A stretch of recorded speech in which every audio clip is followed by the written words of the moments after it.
Bienvenidas, bienvenidas y bienvenidos a nuestra primera entrevista 2021 del proyecto Mujeres Dejando Huellas. En esta oportunidad nos acompaña Gaela Cari Contreras. Ella es una política peruana, transfeminista y activista en favor de los derechos humanos. En la actualidad es candidata al Congreso de la República del Perú para el periodo 2021-2025 por Lima Metropolitana, miembro de la bancada Juntos por el Perú con el número 13. Primero agradecerte, Gaela, por el espacio brindado y cuéntanos cuál ha sido el mayor reto hasta ahora, hasta este momento de tu vida y cómo lo asumiste. Imainaya Mariana, Imainaya Valeria, Imainaya Ñañaicuna, Guarnicunas, tal como ustedes el día de hoy. Yo creo que han habido muchísimos retos a lo largo de toda mi vida. Solo antes de pasar a eso, yo quería aclarar que no solamente soy política, sino que además soy una defensora de derechos humanos, una defensora de cuerpos y territorios. He luchado desde muy pequeña contra las desigualdades, soy hija de padres campesinos, me he dedicado a la agricultura familiar desde cuando era muy pequeña y a lo largo de toda mi vida he alzado mi voz contra todas las injusticias junto a un grupo humano de gente que ha venido construyendo una sociedad con justicia social y con igualdad, ¿no? Creo que lo más difícil ha sido tener que luchar contra el prejuicio, la violencia y la discriminación de manera simultánea durante toda mi vida, ¿no? Yo he sufrido de transfobia y de racismo desde que era muy pequeña, desde cuando estaba en la escuela, desde la primaria, ¿no? Desde el inicial incluso. Yo recuerdo mucho cómo era distinta y diferente desde siempre. Recuerdo mis primeros años en la educación inicial, donde yo jugaba con todos los niños y las niñas y nadie me rechazaba. Pero venían a la salida de inicial adultos a recoger a, a, a niños de juntas. Así fue normalizándose como una constante. Y los niños que en inicial jugaban conmigo de manera libre, conforme iban creciendo, iban expresando rechazo, burla, humillación hacia mí. Desde muy pequeño yo tuve que lidiar con ese tipo de situaciones de discriminación y de violencia.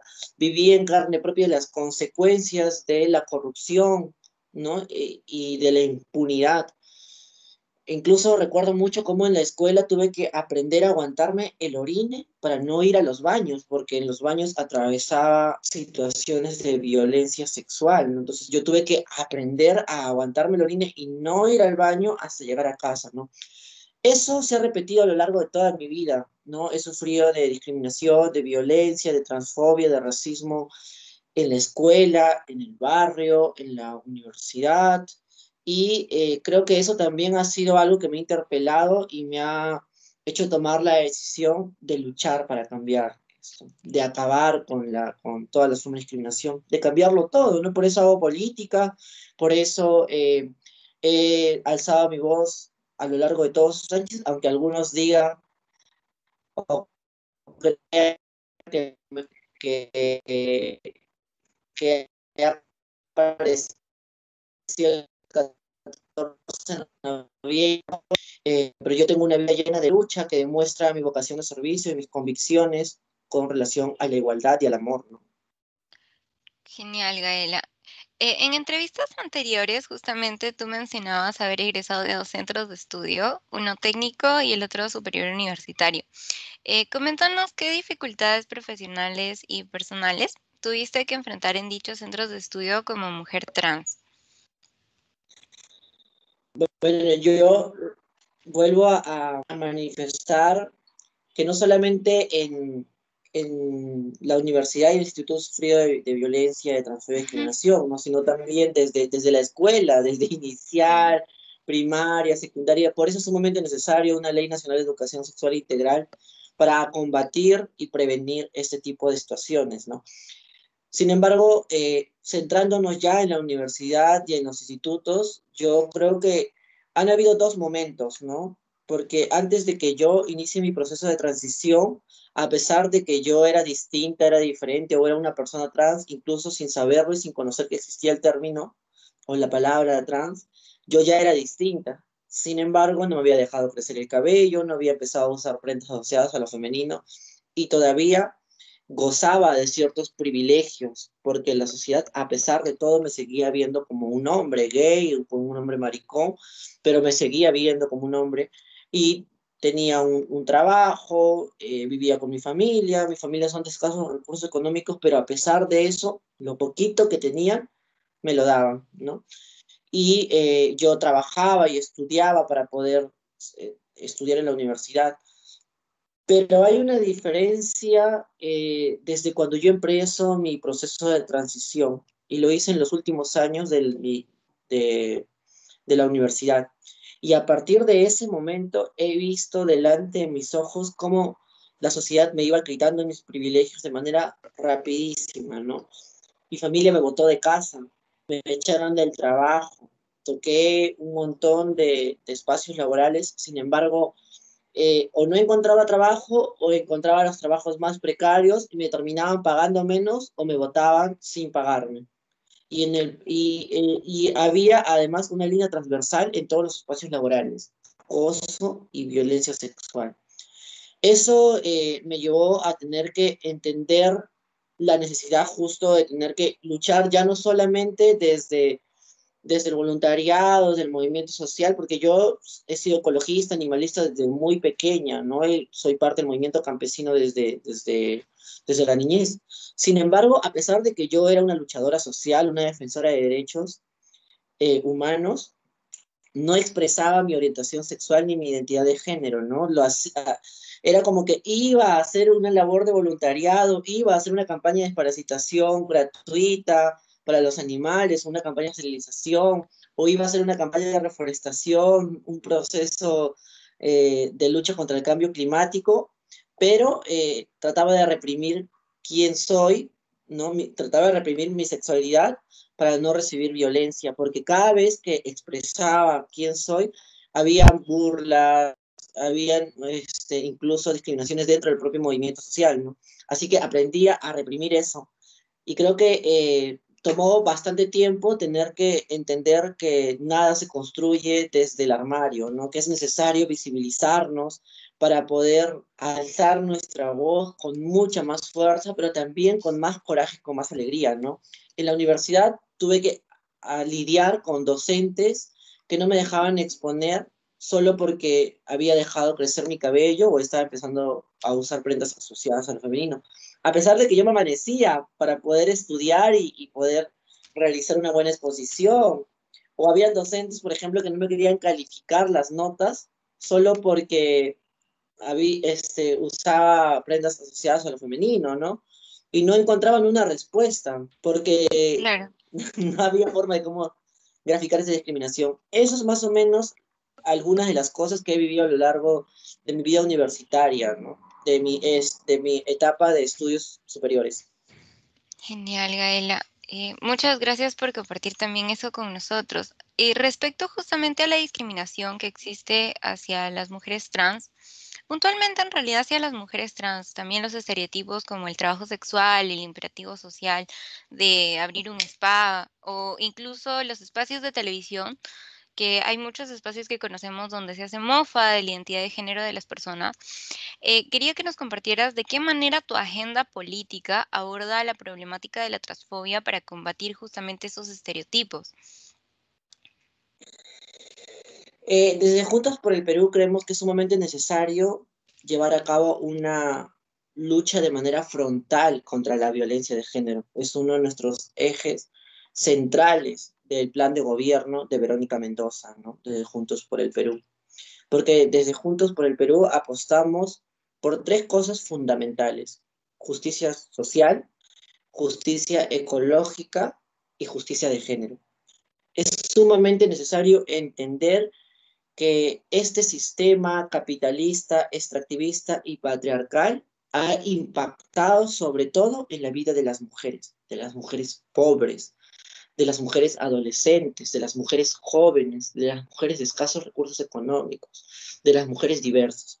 Por eso es sumamente necesario esta política pública de lucha contra la violencia de género que propone Juntos por el Perú y Verónica Mendoza, y que no es algo que estemos poniendo sobre la mesa por cálculo electoral o solamente para adecuarnos al panorama. No, es algo que ha venido levantando Verónica Mendoza desde cuando era congresista. Es algo que hemos levantado durante todos estos años de manera constante y permanente. Hemos estado ahí en el Ni Una Menos, hemos estado en el 25 de noviembre, el 8 de marzo, demostrando nuestra apuesta radical por acabar. Y en ese sentido, yo le estoy proponiendo al país una reforma de género para combatir de manera frontal contra la violencia de género a través de iniciativas legislativas. ¿Cómo queremos luchar en ese Congreso para poder combatir la homofobia, la transfobia, el machismo? Con un conjunto de iniciativas legislativas. Básicamente son 5. La primera es una Ley Nacional de Educación Sexual Integral con enfoque de género en todos los espacios educativos, para que lo que te comentaba que yo he pasado en la escuela no lo pase nadie más. Lo segundo es un sistema integral de cuidados para entender la doble jornada que hacen las mujeres ocupándose de las tareas de cuidado en las casas, para que el Estado pueda garantizar espacios de cuidado para nuestra niñez, para los adultos mayores, pero también para las personas con discapacidad. Lo tercero es el matrimonio igualitario, porque las parejas del mismo sexo existen, porque las familias diversas forman parte de este país y del mundo y merecen tener mecanismos de protección. El Estado no puede estar de espaldas a las familias, ¿no? Y yo no defiendo un único modelo de familia, yo defiendo a todas las familias que existen en este país, por eso le propongo al país el matrimonio igualitario.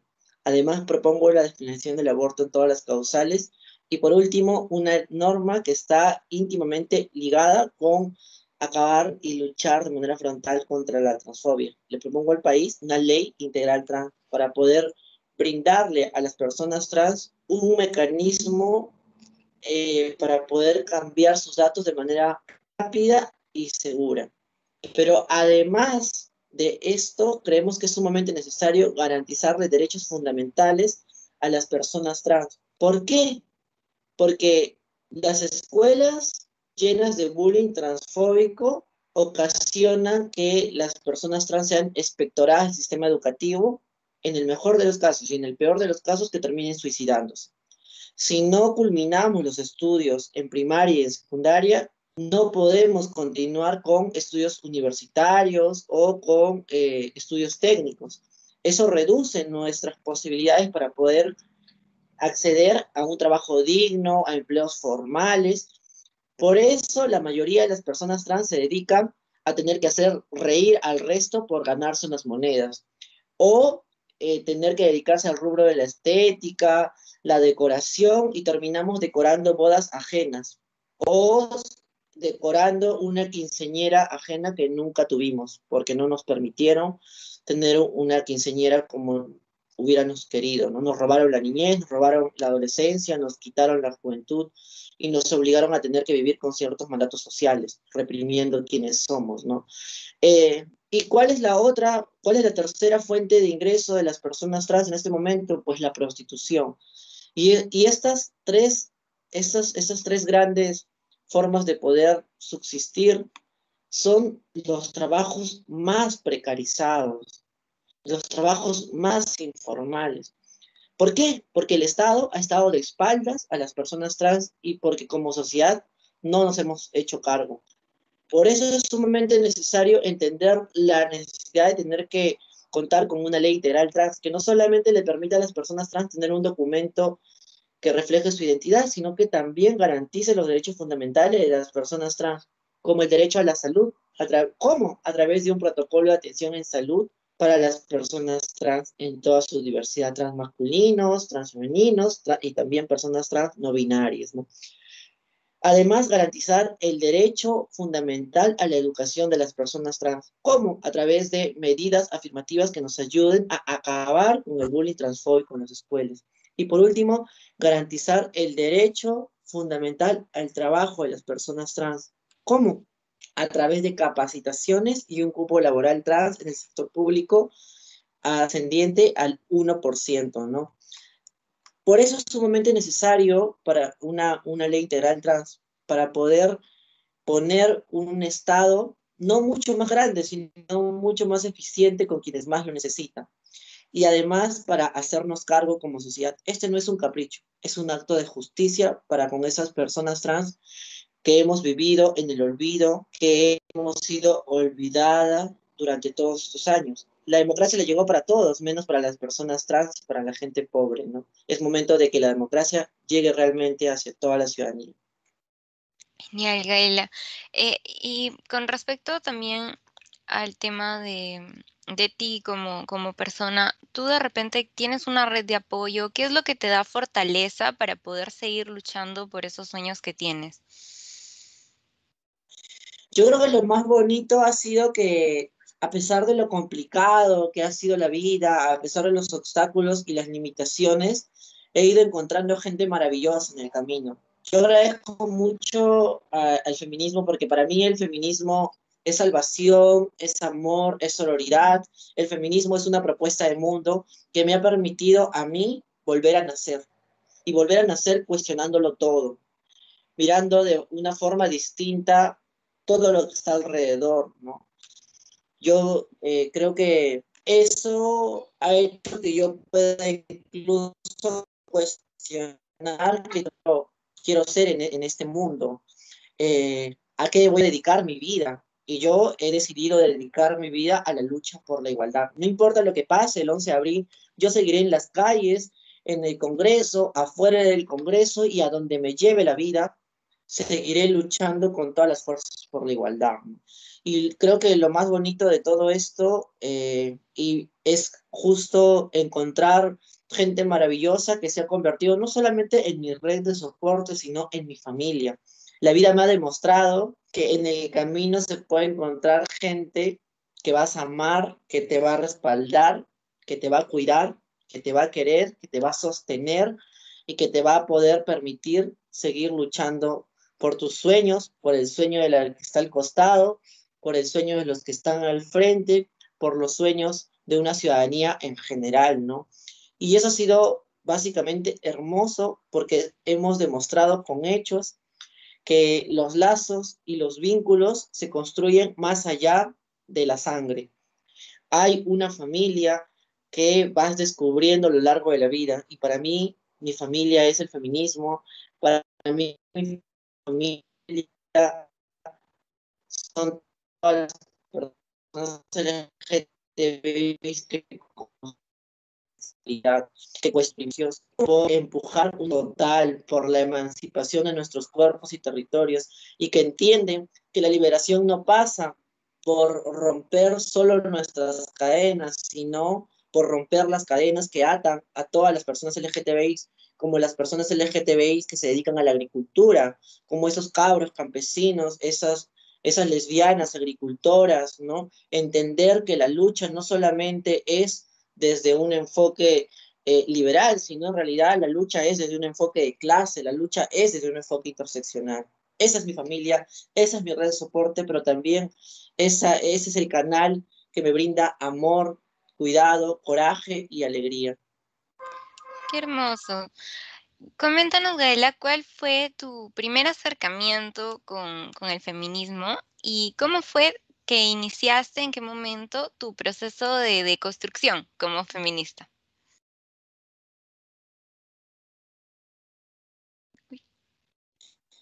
Yo he crecido en un contexto eh, adverso, ¿no? Pero también hemos parte del movimiento indígena, del movimiento campesino, de la lucha agraria desde muy pequeña. Mis padres son dirigentes agrarios, son luchadores sociales. Y desde muy pequeña eh, formó parte del movimiento social.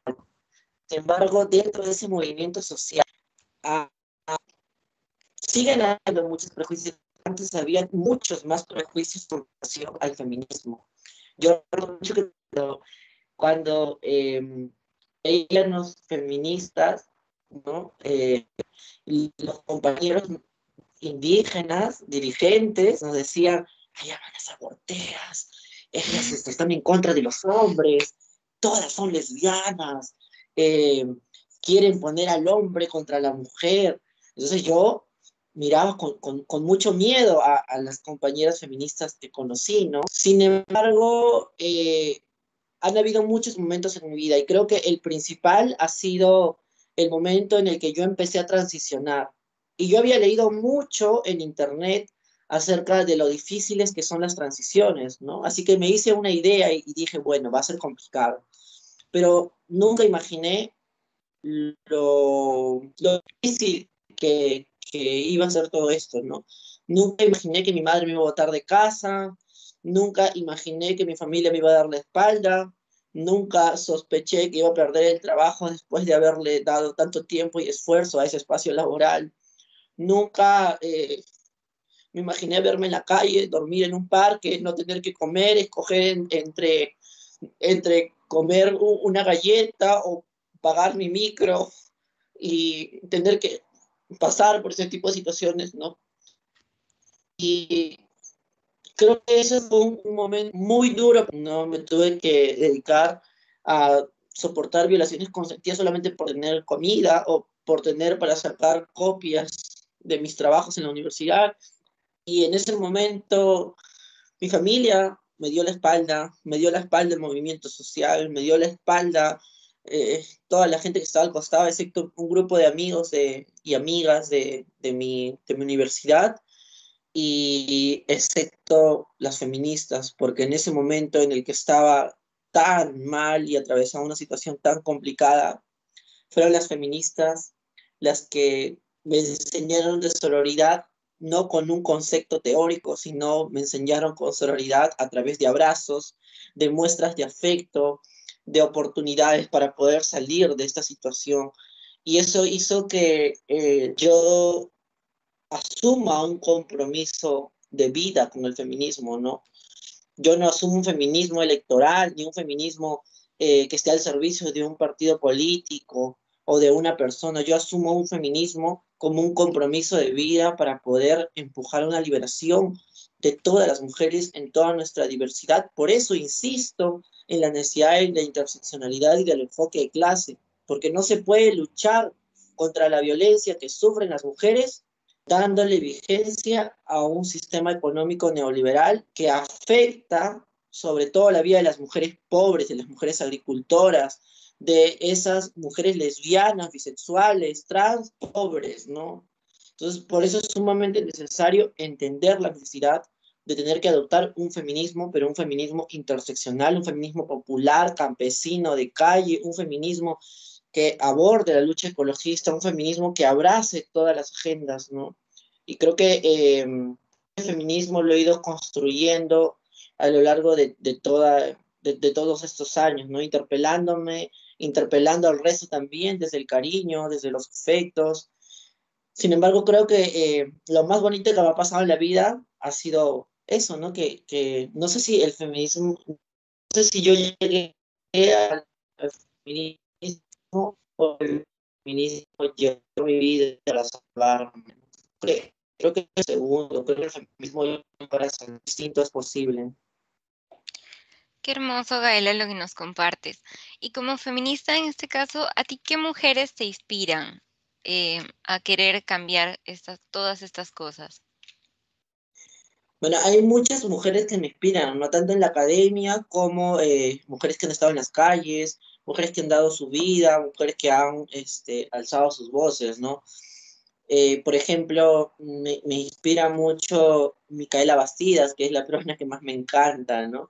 Me inspira mi bisabuela María Parado de Bellido, me inspira mi madre, me inspira Frida Kahlo, me inspira Loana Berkins, Diana Zacayán, Silvia Ramírez, Marcha P. Johnson, me inspira Verónica Mendoza, me inspira Indira Wilca, Marisa Lave, Tania Pariona, me inspira Soy la Aurora de Cáceres, me inspiran María Jesús Alvarado, Adela Montesinos, Magda Portal, me inspira Lourdes Huanca, me inspira Leila Huertas, ¿no? Me inspiran muchas mujeres que ya no están con nosotras, mujeres que siguen estando con nosotras, mujeres que han hecho historias como las Rabonas, como todas esas mujeres que han forjado la resistencia a lo largo de todos esos años, ¿no? Como Catalina Buendía de Pecho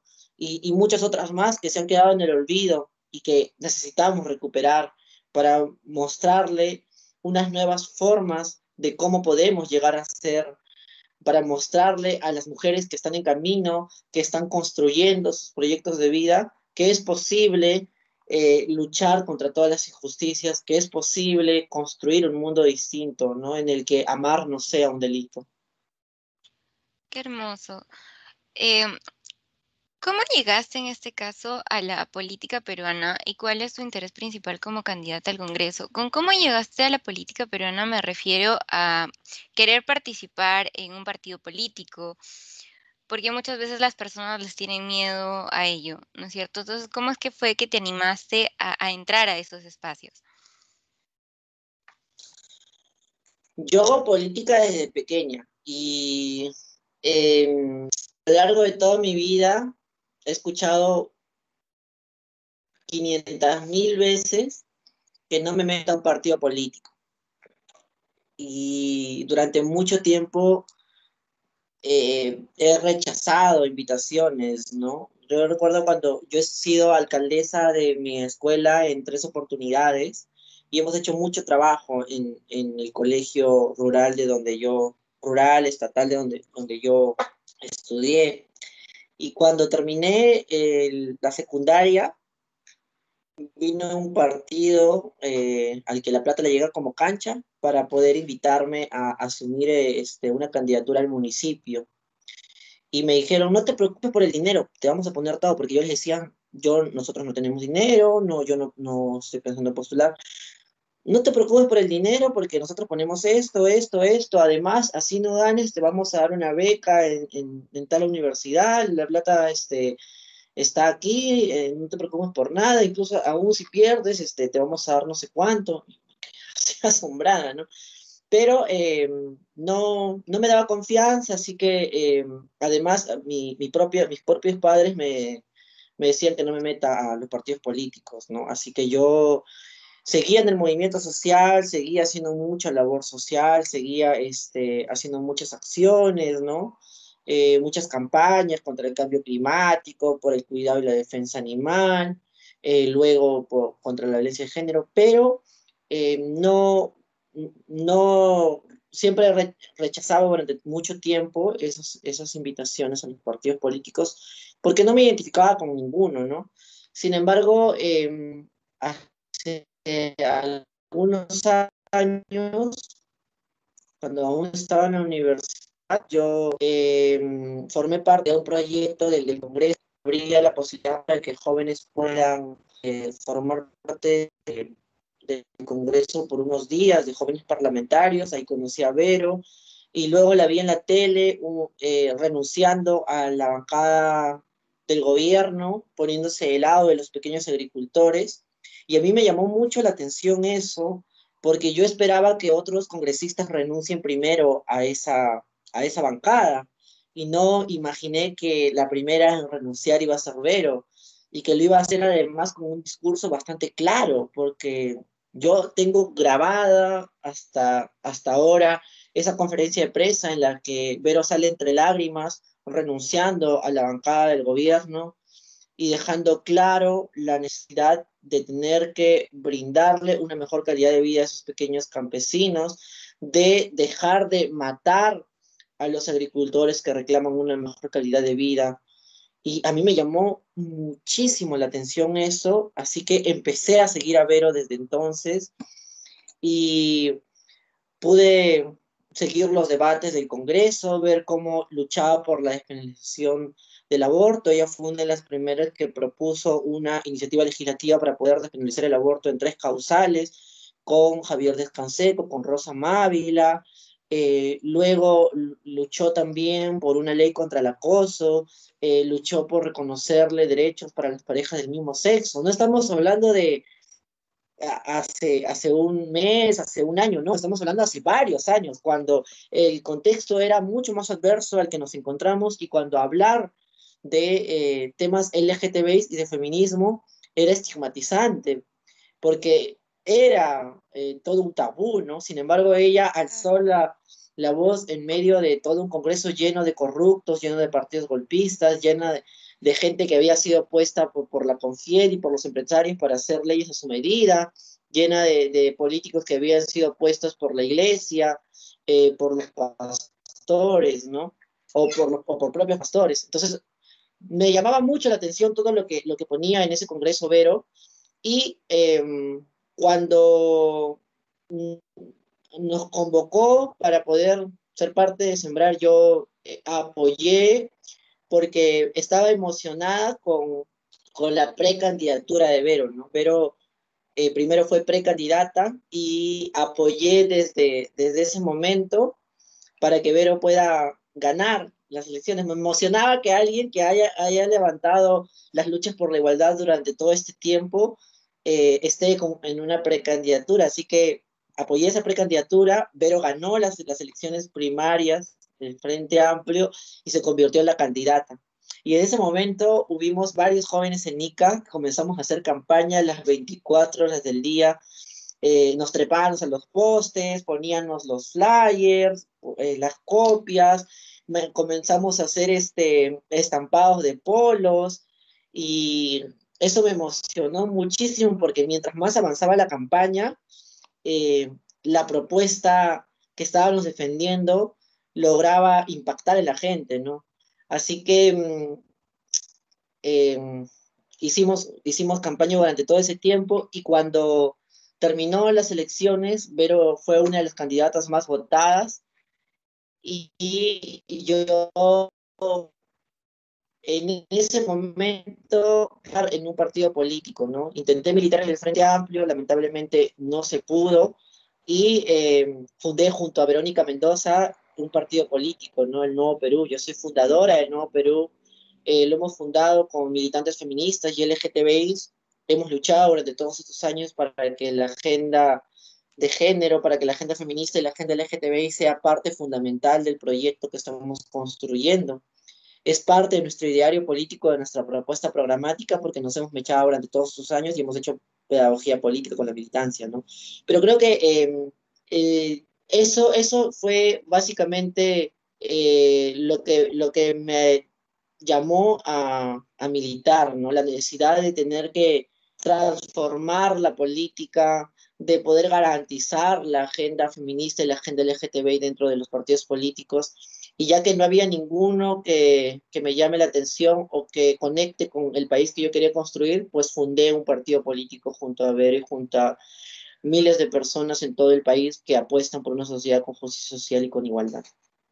Genial. Con respecto justamente al tema de la militancia, ¿crees que el hecho de que tus padres y tu madre también haya sido dirigentes campesinos ha influido en tu formación política, en el hecho de que tú estés ahora en un partido que opta por ello, por el apoyo a los agricultores? Yo creo que algo tiene que ver, pero no es lo decisivo, ¿no? Porque al final mis padres más bien me dijeron que no haga política. Ellos me dijeron, no te metas en los partidos políticos.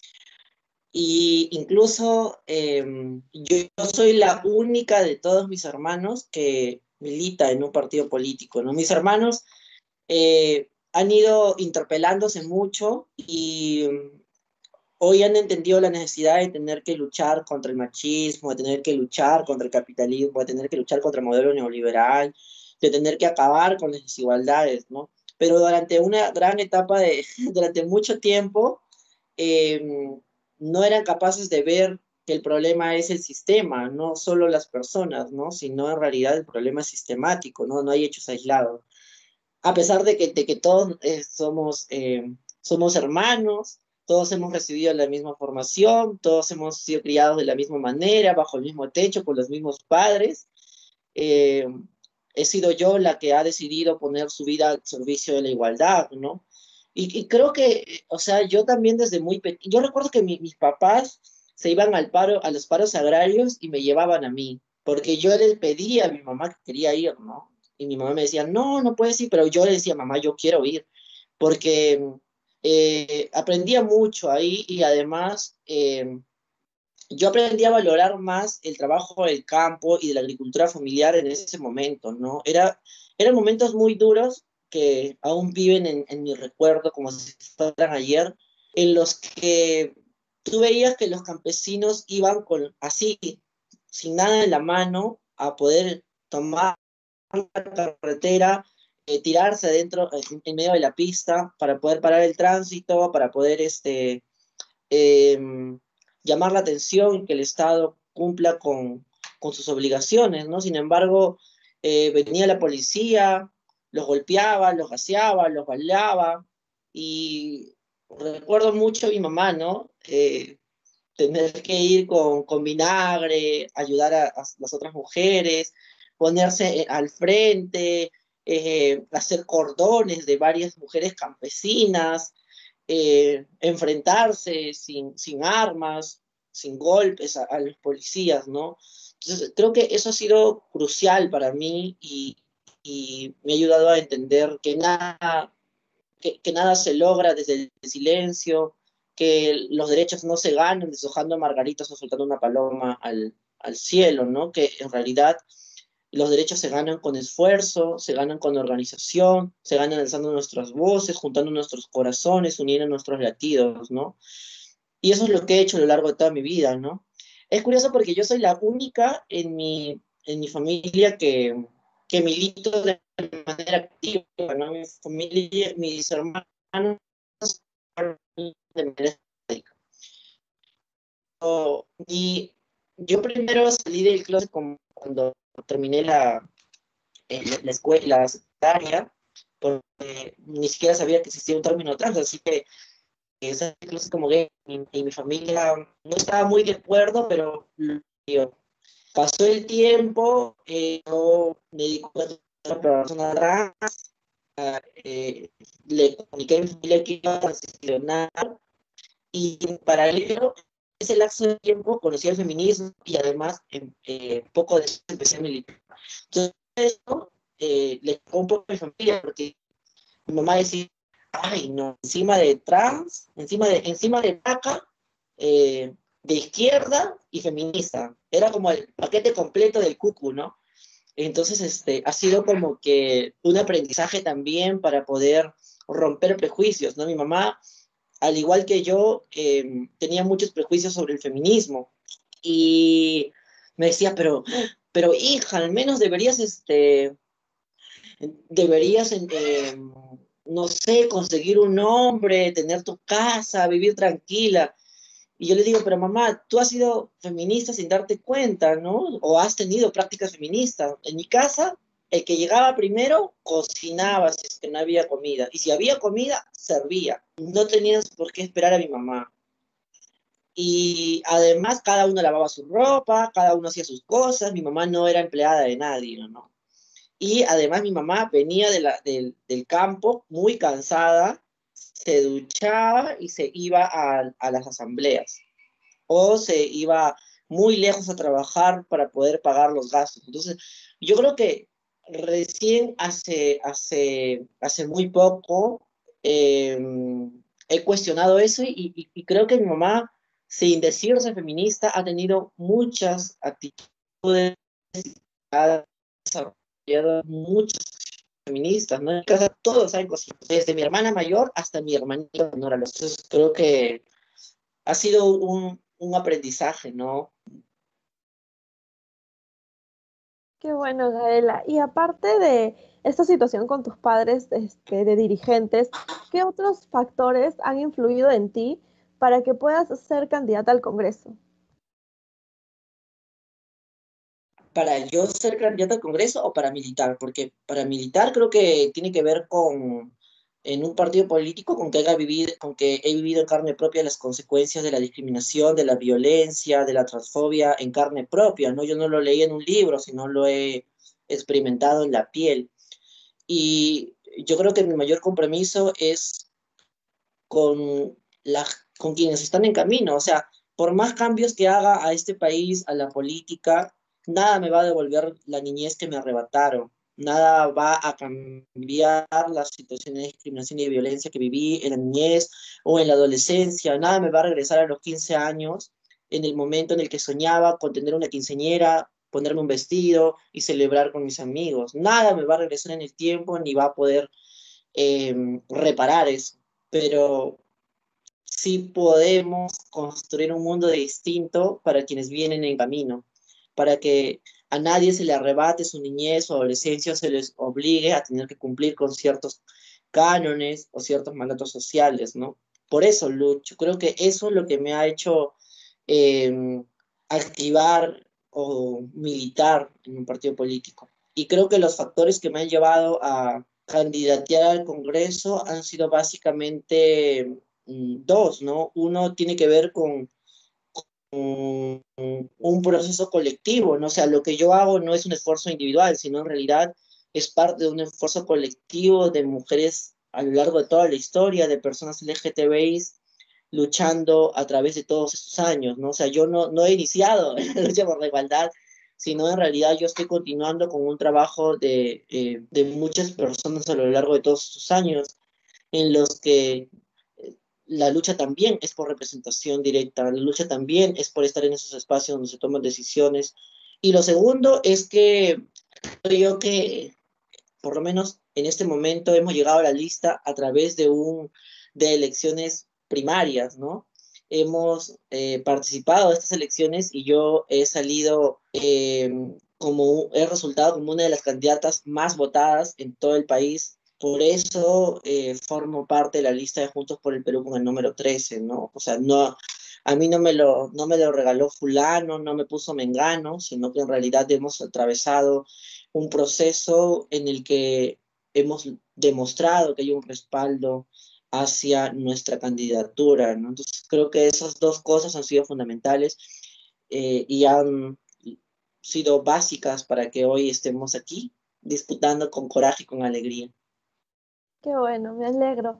Hablando de tu partido político, ¿encuentras algunas, digámoslo así, puntos débiles acerca del partido y qué propuestas tendrías tú para mejorarlos?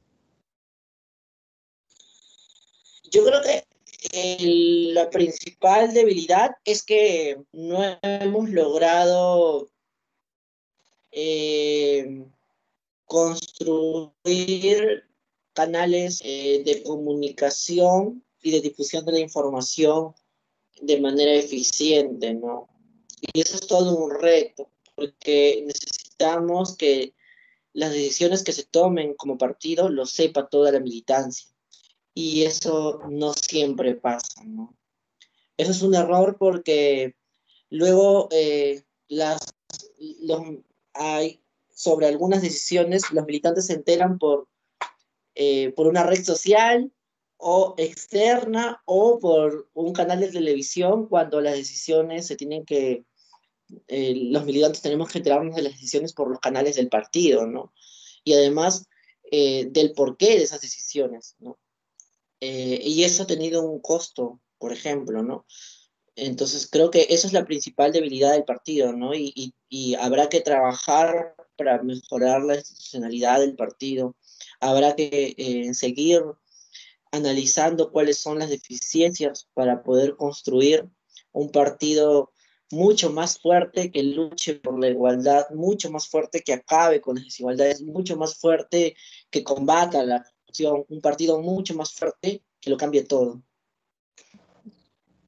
Siguiendo con la línea de tus proyectos de ley, hay uno en especial que es el Sistema Integral de Cuidados. ¿Podrías explicarnos un poco más a fondo en qué consiste este plan? Eh, la ley del sistema integral de cuidados o la ley, perdón. Sí, la ley del Sistema Integral de Cuidados.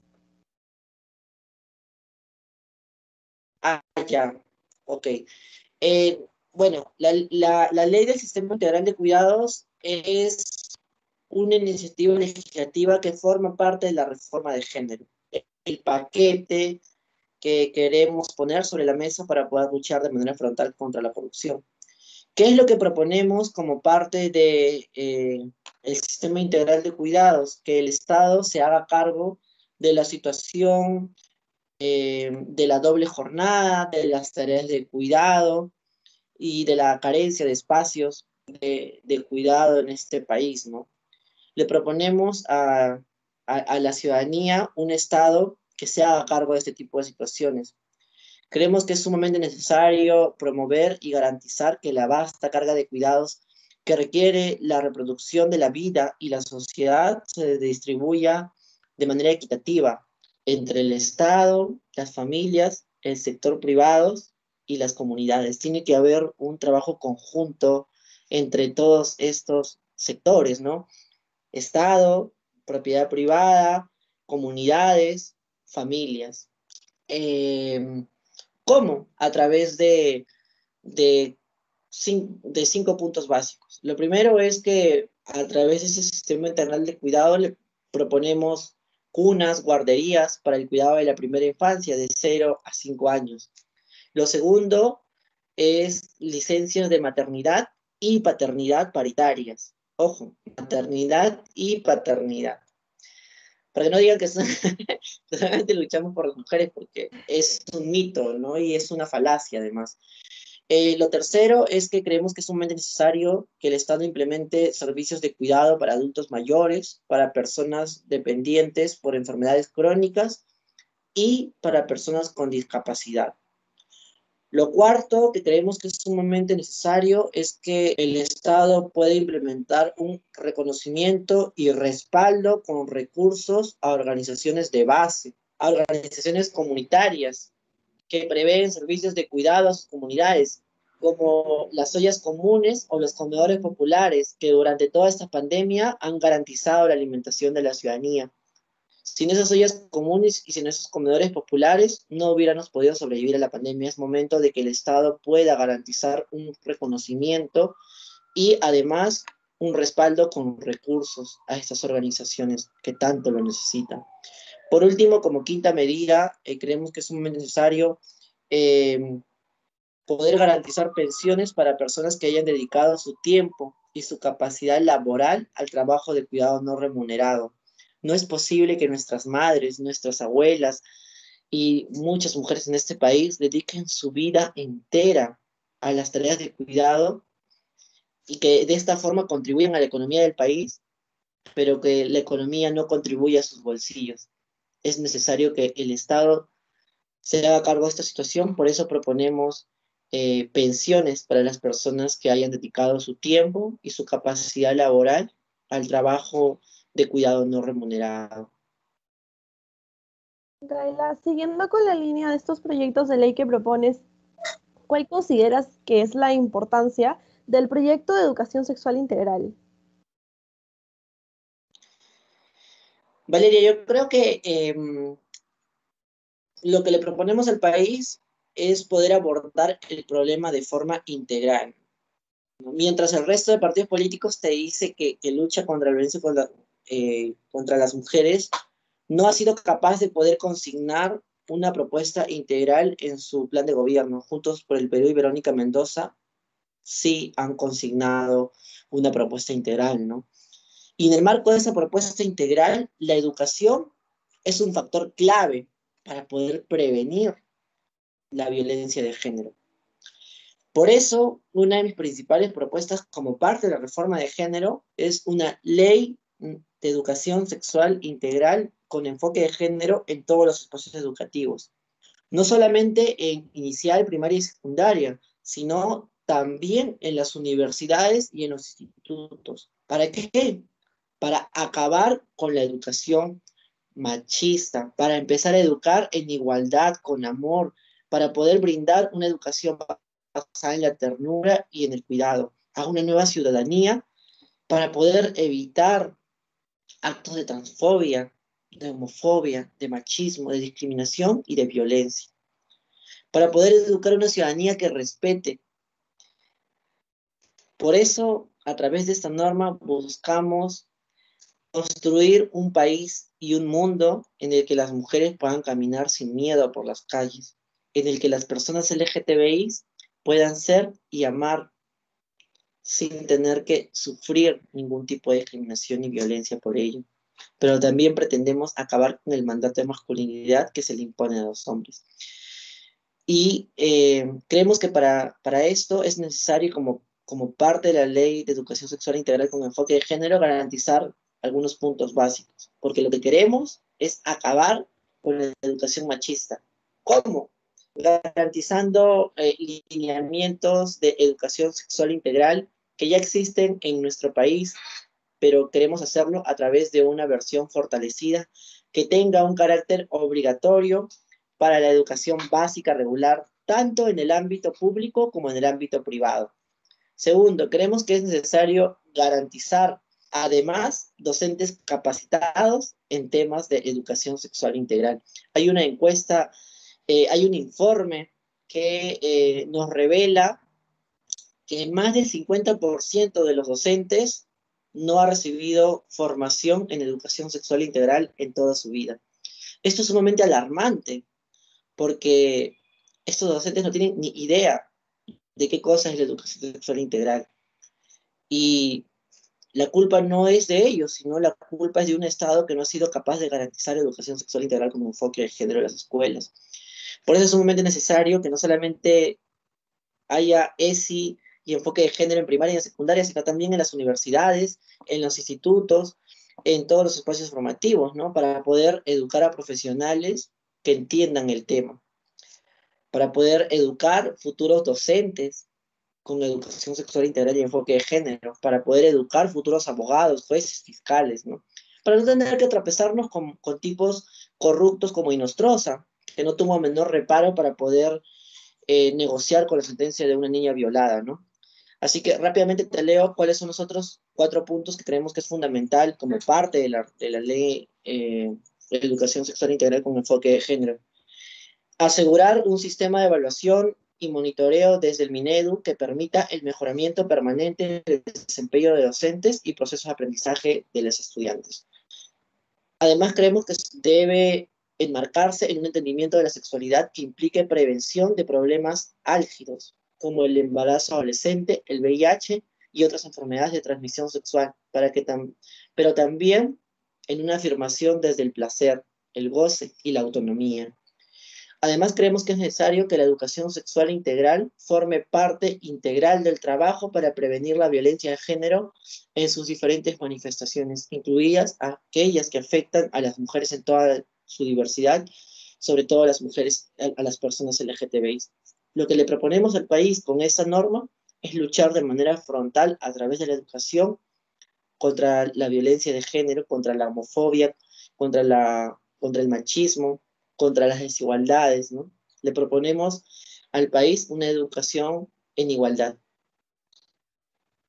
Hablando de igualdad, Gaela, una de tus propuestas también es el matrimonio igualitario. Entonces, ¿tú consideras que en este periodo que empieza en el Bicentenario del Congreso, perdón, es viable o crees que podría darse esta situación del matrimonio igualitario? Yo creo que no hay un momento apropiado, no hay un momento ideal, ¿no? Creo que tenemos que entrar a disputar ese escenario, tenemos que construir ese escenario con incidencia, porque siempre nos van a decir, no es momento, ahorita no joven, luego, mañana, pasado, el otro año, en 15 años, en 20, en 200. Y siempre van a intentar poner un problema como más importante, ¿no? En ese sentido, yo creo que tenemos que entender que el matrimonio igualitario es sumamente necesario para poder proteger a las familias diversas y a las parejas del mismo sexo que ya existen en este país. Y que además el matrimonio igualitario no afecta a ninguna pareja heterosexual, porque igual los heterosexuales van a seguirse casando, ¿no? O sea, no es que le estemos diciendo, bueno, ya, probemos el matrimonio igualitario y los heterosexuales no se van a poder casar. Tampoco obligamos a que los heterosexuales se casen con homosexuales. Si estás en contra del matrimonio igualitario, pues no te cases con un cabro, punto, se acabó. Si estás en contra del matrimonio igualitario, no te cases con una lesbiana. Nadie te va a poner un revólver en la cabeza para que puedas casarte con alguien que no quieras. Lo único que estamos eh, proponiéndole al país es poder proteger a todas las familias, no solamente las familias tradicionales, sino a las familias en toda su diversidad. Existen las parejas del mismo sexo en este país y tienen que ser protegidas por el Estado. El Estado no puede estar de espaldas a la mayoría de las familias de este país, porque la mayoría de las familias de este país no son tradicionales. Más del 50% de las familias en este país están compuestas por madres solteras, por abuelos que cuidan, crían y educan a sus nietos, por parejas del mismo sexo que crían a una niñez con mucho amor y con mucho afecto. Es momento de que el Estado garantice una protección real a todas las familias. Y acerca del aborto legal, seguro y gratuito, ¿por qué estás a favor de esta campaña en Perú? Y si es en la totalidad de los casos o solamente en algunos casos selectivos. Bueno, primero, yo no estoy a favor ni en contra del aborto porque yo no tengo útero y jamás voy a decidir si abortar o no, jamás voy a gestar. Lo que yo le propongo al país es luchar contra los abortos clandestinos y contra los embarazos no deseados. Por eso lucho por educación sexual para decidir, anticonceptivos para no abortar y aborto legal para no morir. Juntos por el Perú es el único partido que lucha por aborto libre, seguro y gratuito en el plan de gobierno. El resto te va a decir, sí, nosotros luchamos por aborto libre y no sé cuánto, pero no ha sido capaz de ponerlo en el plan de gobierno. Y uno pone en el plan de gobierno lo que considera prioridad. Entonces, eso queda, eso demuestra que el único partido que lucha de manera frontal contra los abortos clandestinos es es Verónica Mendoza y Juntos por el Perú. Bajo esta, esta situación, yo le propongo al país, como parte de la reforma de género, una ley para poder despenalizar el aborto a todas las causales. Creo que es necesario luchar por aborto libre, seguro y gratuito. Esta norma no va a obligar a que las mujeres aborten. La que decida continuar con sus embarazos lo va a seguir haciendo.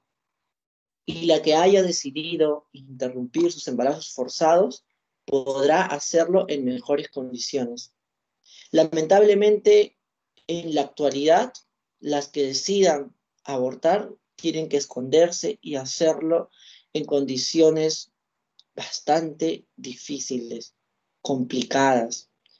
Eso ha producido que las mujeres terminen en la cárcel o en un cementerio, porque en aborto clandestino las que mueren son mujeres, son personas con capacidad de gestar. Y en ese contexto no podemos ponernos de costadito. Estemos a favor o en contra, las mujeres van a seguir abortando. Eso es un problema de salud pública. Y desde Juntos por el Perú apostamos por una justicia reproductiva. Creemos que es sumamente necesario despenalizar el aborto para que las mujeres y las cuerpos gestantes puedan decidir sobre sus cuerpos de manera libre, sin que haya una, un prejuicio o la persecución del Estado, ¿no? El Estado no puede criminalizar a las mujeres por decidir sobre su cuerpo. En ese sentido, esta norma en realidad es un grito de lucha por emancipar nuestros cuerpos y nuestros territorios. Claro, entiendo. Gracias por aclarar ese punto. Ahora hay otra cuestión. En la sociedad peruana existe un miedo latente por el término reforma agraria, dado que en la memoria colectiva siempre se asocia con la expropiación. Entonces, desde Juntos por el Perú han propuesto una segunda reforma agraria. ¿En qué consiste básicamente esta propuesta? Ayer justo tuve una entrevista en la que un joven, un entrevistador, parecía abogado de las agroexplotadoras, ¿no? Y yo le explicaba que la segunda reforma agraria es una de mis principales propuestas y con esta segunda reforma agraria lo que busco es poder garantizarle una mejor calidad de vida para esos pequeños agricultores que no han descansado ni un solo día durante toda la pandemia para poder garantizar la alimentación del país. Sin ellos, nuestros mercados hubieran estado vacíos, no hubiéramos podido sobrevivir a esta crisis. Sin embargo, a pesar de todo su trabajo y esfuerzo, el Estado no ha respondido a sus necesidades. y los campesinos durante todos estos han insistido en el diálogo, han enviado documentos para poder proponer leyes, normas, políticas públicas que puedan resolver sus problemáticas y no fueron escuchados. El Estado los ha ignorado durante todos estos años. ¿Por qué? Porque los políticos corruptos y los partidos golpistas estaban ocupados dándoles beneficios a los grandes agroexplotadores. En este país, los agroexplotadores gozan de beneficios tributarios. Hasta hace poco tenían la ley Klimper que le daba una serie de beneficios. Y los pequeños agricultores que se dedican a la agricultura familiar no tenían ningún tipo de ayuda permanente y suficiente. Eso ha impactado en la vida de los pequeños agricultores, ha precarizado sus vidas. Cuando uno va al campo va a encontrar agricultores de 80, 85, 90, 95 años que sigue labrando la tierra. ¿Porque le sobra fuerza? No. ¿Porque quiere? No. Porque no tiene otra opción. Porque esos pequeños agricultores que se han encargado de poder cultivar todo lo que cae en nuestros platos, no tienen una pensión de jubilación, porque el Estado ha sido cruel con ellos. Y porque como sociedad no hemos asumido nuestra responsabilidad de cuidar a esos pequeños agricultores que con mucho esfuerzo han cultivado de la mano de la Pachamama todo lo que comemos. Es un momento de poder brindarle una mejor calidad de vida a esos pequeños agricultores. ¿Cómo? A través de una segunda reforma agraria.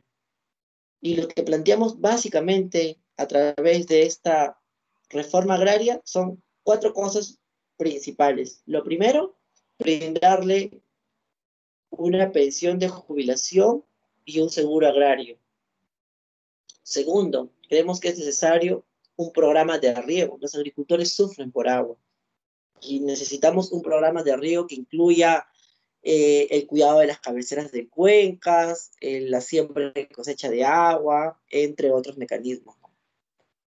Necesitamos un programa de riego. Además, estamos permanente y créditos a bajos intereses para que los bancos no se coman a los pequeños agricultores, les quiten sus terrenos y luego los agroexplotadores compren las tierras para poder contratar a estos pequeños agricultores pagándoles una miseria. Y por último, creemos que es necesario que el Estado pueda garantizar un programa del gobierno de compras directas con los productores para poder brindarles precios justos. Ninguna de estas 4 cosas afectan a los agroexplotadores. Es más, creemos que es necesario, aparte de la segunda, analizar el problema de la agroexplotación y brindar normas, ¿no? Pero la segunda reforma agraria busca brindarle una mejor calidad de vida a esos pequeños agricultores y está destinado para la agricultura familiar, ¿no? Entonces yo creo que, al menos por empatía, ¿no? Deberíamos entender la necesidad de una norma de este tipo. A mí normalmente me dicen...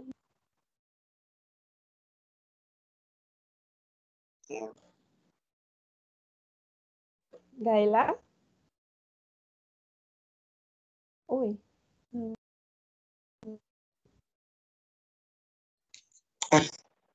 Perdón.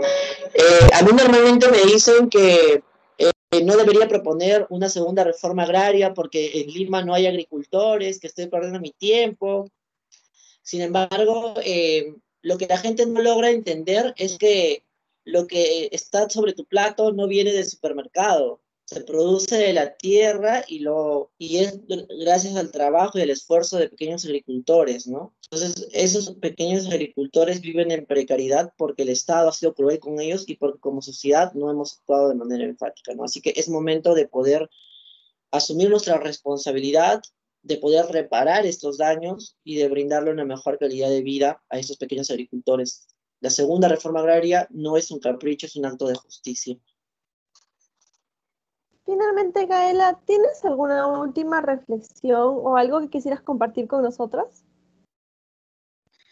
Yo me tengo que ir, Bien rápido, pero lo único que les quería dejar es la tarea de poder amar con locura, ¿no? De entender el proceso tan difícil en el que nos encontramos, la situación tan complicada, pero también la oportunidad de empujar un cambio de transformación real como el que propone Verónica Mendoza y Juntos por el Perú. Nosotros no estamos planeando poner una curita a la herida, estamos planeando poder acabar con las desigualdades, luchar contra la corrupción, terminar con la violencia, ponerle fin al racismo, a todas las formas de discriminación, de violencia, combatir la pobreza, la anemia. Estamos planteando cambiarlo todo. Queremos luchar por la igualdad contra todas nuestras fuerzas. Y en ese contexto tenemos que tomar una posición. No podemos dejar que los antiderechos tengan una bancada. No podemos permitir que los partidos políticos golpistas y los políticos tradicionales, como el corrupto de Vizcarra y Massetti, estén en espacios de poder. Tenemos que vacar a todos los partidos políticos golpistas. Tenemos que ponerle fin a esos políticos corruptos. Tenemos que luchar con cada voto por la igualdad. Tenemos que tomar una posición en medio de todo este contexto y pelear por nuestras vidas en las urnas. Un abrazo, Valeria. Hayaya. Bien, Gaela, últimamente para finalizar, desde el CFG estamos muy contentas y agradecidas que nos hayas acompañado hoy. Te deseamos éxitos en todos tus proyectos. Definitivamente eres una mujer dejando huella. Cuídate. Abrazo, vale. Hayaya.